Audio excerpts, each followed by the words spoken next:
जानकी एक गरीब विधवा महिला थी जो पनीर के पराठे बनाकर बेचा करती थी। ऐसे ही एक रोज जानकी अपना ठेला लेकर घर आती है तो उसका बेटा गौरव उससे कहता है, माँ, आज कितने पैसे कमाए तुमने?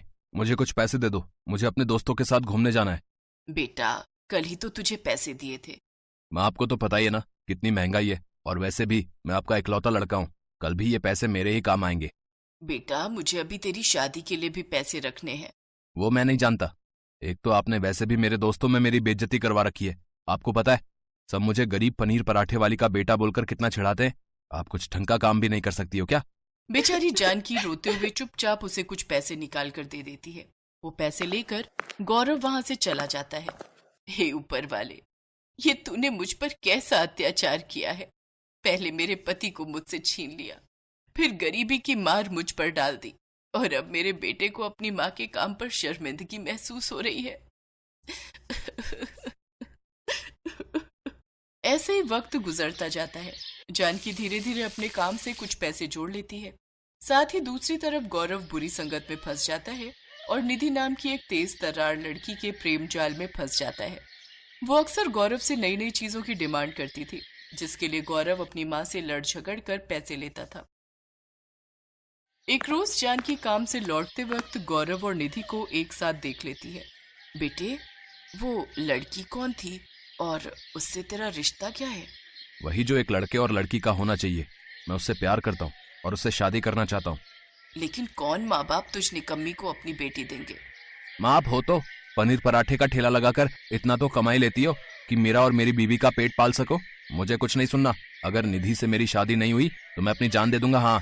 अपने बेटे की खुशी के आगे जानकी झुक जाती है और निधि के माता पिता से जाकर दोनों का रिश्ता पक्का कराती है। कुछ दिनों में वक्रतुंड दोनों की शादी हो महाकाय जाती है। सूर्यकोटि सब। लेकिन निधि बहुत ही बदतमीज किस्म की लड़की थी। वो अपनी सास जानकी को बिल्कुल भी पसंद नहीं करती थी। एक दिन जानकी, बहू, सारा दिन ठेले पर खड़े रहकर और अकेले काम करके मैं थक जाती हूँ। अब से तू भी मेरे साथ चला कर ठेले पर। दोनों सास बहू अच्छे से मेहनत करेंगे और ऊपर वाले ने चाहा तो अपना ढाबा खोल लेंगे। मैं, और वो भी पनीर पराठे वाले के ठेले पर। सासू माँ, आपका दिमाग तो घास चढ़ने गया है। मैं उस 2 टके के ठेले पर काम करूंगी, वो सिर्फ आपको ही शोभा देता है। सारा दिन घोड़े गधे की तरह काम करती हो, लेकिन फिर भी आपकी इज्जत धेरे भर की नहीं है। ये मत भूलो बहू कि उसी 2 टके के ठेले की वजह से तुम और तुम्हारा पति 2 वक्त का खाना खा पा रहे हैं। इतना कहकर जानकी काम पर चली जाती है, लेकिन उसकी ये बात निधि को गुस्से से लाल कर देती है। धीरे धीरे वो गौरव को उसकी माँ के खिलाफ भड़का देती है, और एक दिन ऐसा आता है जब वो दोनों जानकी से अलग हो जाते हैं। मुझे छोड़कर मत जाओ बेटा, तुम्हारे अलावा मेरा है ही कौन। इस बुढ़ापे में मुझे तुम दोनों की जरूरत है। मेरे बेटे, मेरे बेटे, मेरे बच्चे, मत जाओ मुझे छोड़कर। आखिर क्यों रुके आपके साथ? आपके इस ठेले के अलावा और है ही क्या? मैं अपने पति को अच्छी नौकरी दिलवाऊंगी, फिर हम दोनों खुशी खुशी अपनी जिंदगी जिएंगे। इतना कहकर दोनों घर छोड़कर चले जाते हैं और बेचारी जानकी अकेले रह जाती है। ऐसे ही कुछ समय बीतता है। जानकी अब और बूढ़ी हो चली थी, जिस वजह से उसकी तबीयत खराब रहने लगती है, लेकिन फिर भी वो अपना काम करती रहती है। तो वहीं दूसरी तरफ गौरव की अब तक कोई नौकरी नहीं लगी थी। साथ ही निधि भी गर्भवती हो जाती है, जिस कारण वो कर्ज के बोझ तले दबते जाते हैं। ऐसे ही एक शाम कुछ गुंडे उनके घर आकर धमकी देते हैं। ओए गौरव, ओए तूने हमें बहुत बेवकूफ बना लिया बे। आज तो हम अपने पैसे लेकर ही जाएंगे।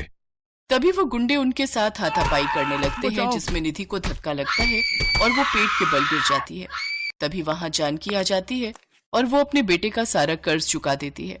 साथ ही गौरव और जानकी निधि को अस्पताल ले जाते हैं, जहां निधि का गर्भपात हो जाता है।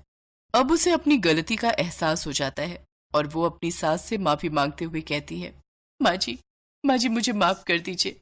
अब अपने बच्चे को खोने के बाद मुझे ये एहसास हुआ कि एक माँ को उसके बेटे से अलग करके मुझसे कितनी बड़ी गलती हुई है। मैंने कभी आपकी कदर नहीं की और आपने आज मुसीबत के वक्त हमारा साथ दिया। हमें माफ कर दीजिए माँ जी, हमें माफ कर दीजिए। तुम दोनों को अपनी गलती का एहसास हो गया, बस यही काफी है बेटा। काम कोई भी छोटा या बड़ा नहीं होता, काम बस इज्जत से करना चाहिए। इसके बाद गौरव और निधि फिर से जानकी के साथ रहने लगते हैं। जानकी ने गौरव को बढ़िया से पनीर के पराठे बनाना सिखा दिया। अब जानकी घर पर आराम करती और गौरव पनीर पराठे का ठेला लगाने लगा, तो वहीं निधि अब घर का कामकाज संभालती। जानकी की तरह गौरव के हाथ के पनीर के पराठे भी सबको बहुत पसंद आते हैं और उसका काम अच्छा चलने लगता है। कुछ समय बाद गौरव खुद का ढाबा खोल लेता है, जिसका नाम वो गरीब पनीर पराठे वाली रखता है, जिससे उसकी अच्छी कमाई होने लगती है।